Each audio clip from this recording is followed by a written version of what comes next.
2 weeks ago, I made croissants following the New York Times croissant recipe. I baked half of them and I froze half of them.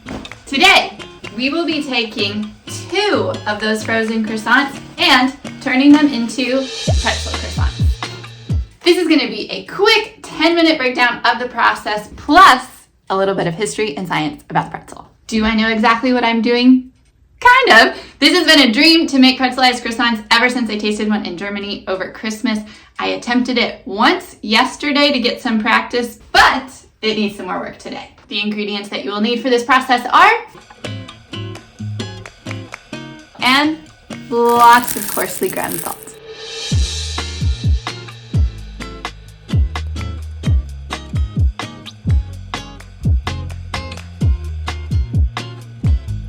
Now that our water is boiling, we're gonna turn the stove off and place this into our empty oven. The oven is off. We're gonna let that fill up with some steam for 5 to 10 minutes, pull it out, pop in our croissants.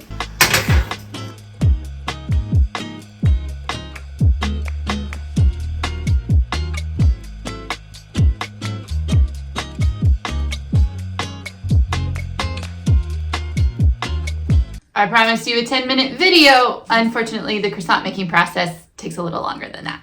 While we wait, let's briefly pull up a chair. Welcome to Pretzel History Corner. 60 seconds of all the fun facts that you need to know about where pretzels originated.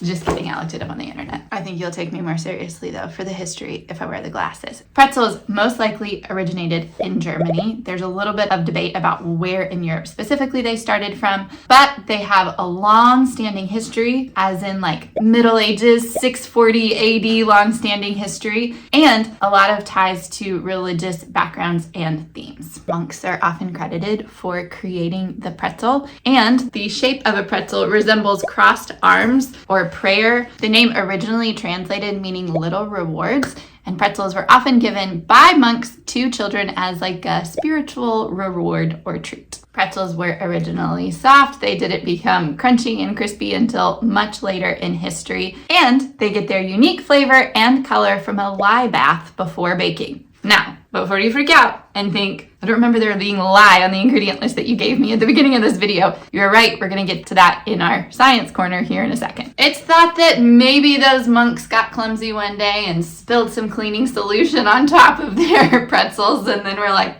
let's just bake it and find out what happens. Who knows where that actually came from? But we do know that pretzels are delicious, they're tangy, they're golden dark brown, and they're salty. Speaking of which, let's go check on ours. We're checking to see how our croissants are rising in here. We're looking for them to have increased, hopefully doubled in size, and we want to make sure that there wasn't too much heat in our oven from our steam and that none of the butter is oozing out. Ours look great in that regard, but need a little bit more time in terms of rising. While those continue to rise though, let's go ahead and get our baking soda solution ready. This brings us to our science corner. Like any good science lesson, we're starting with a vocabulary term. Malardization. Malardization is a caramelization process that happens between amino acids, aka protein, and sugar reduction. This can be sped up by 2 things. Number 1, heat, and number 2, alkaline conditions. This is where we get real sciencey. Alkaline is considered a chemical with a pH level of 7 or higher. Heat is already going to be applied because we're popping these babies in the oven, but we have 2 options for increasing the alkaline conditions of our pretzel croissants. Those 2 chemicals are sodium hydroxide, aka lye, or sodium bicarbonate, aka baking soda. Lye has a pH of 14 and baking soda has a pH of 8.3. So that's why lye is going to give us better browning, better color, but you also have to wear safety goggles and gloves. So we're going to go for the home version, which is baking soda. Let's get that mixed up now.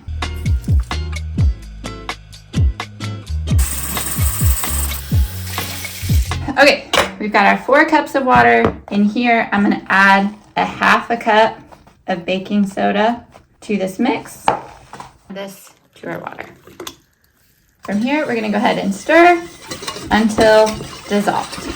Most pretzel recipes at this point are gonna tell you to heat this up till it's boiling, and then you drop your pretzel dough into the hot baking soda water. But science pop quiz and also common sense. We know there is so much butter in these croissants that if we drop them into this boiling hot liquid, they're going to start to dissolve and disintegrate. So instead, I'm going to heat this up just until that baking soda, I'm starting to become the mad scientist over here, is fully dissolved into our water, and then we're going to turn it off.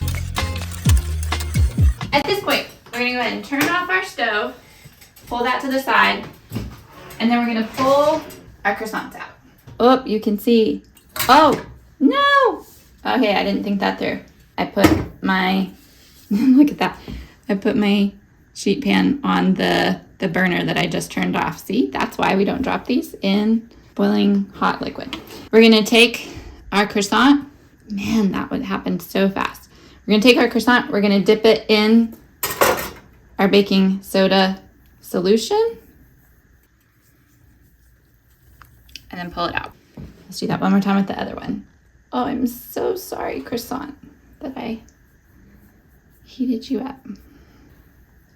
Okay. Let that rest back here. That's going to go in the fridge for 20 minutes. While those are chilling, we're going to go ahead and prep our egg wash. We only want the egg yolk, so I'm going to separate out the white and save just the yolk. And whisk that up with fork. Egg wash, make an egg wash. We're going to add a little splash of cream to that.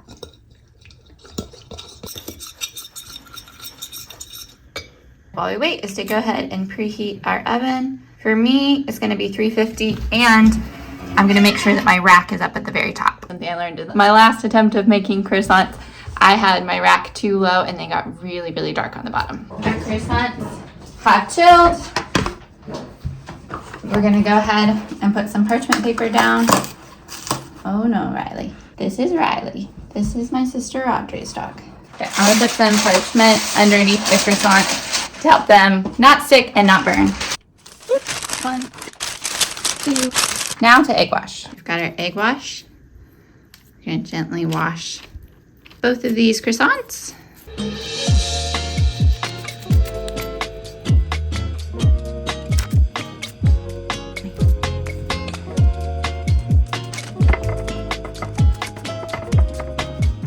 Final step.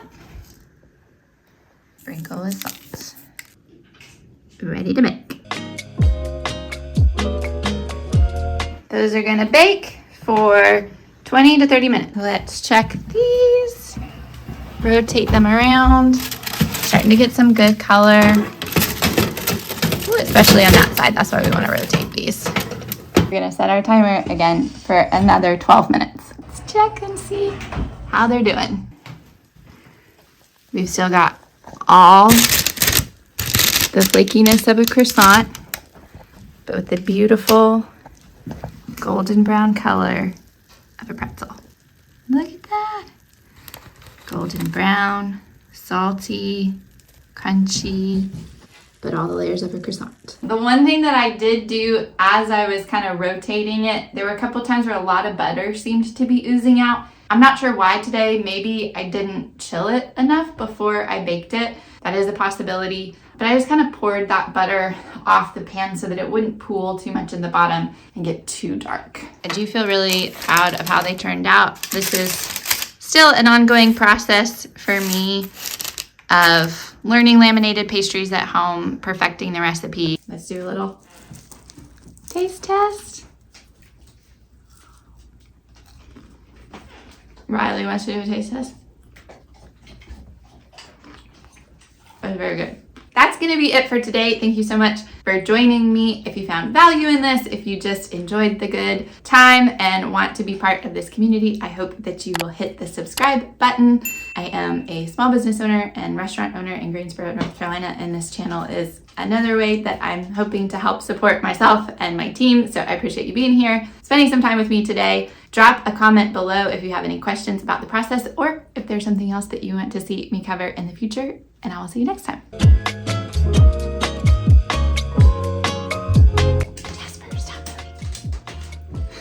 Audrey's dog's here with me right now too. We've got, this is Jasper. He's a little 16-year-old Chihuahua. His nails clink everywhere. Pretzels. I keep wanting to combine croissants and pretzels and I'm making up my own word.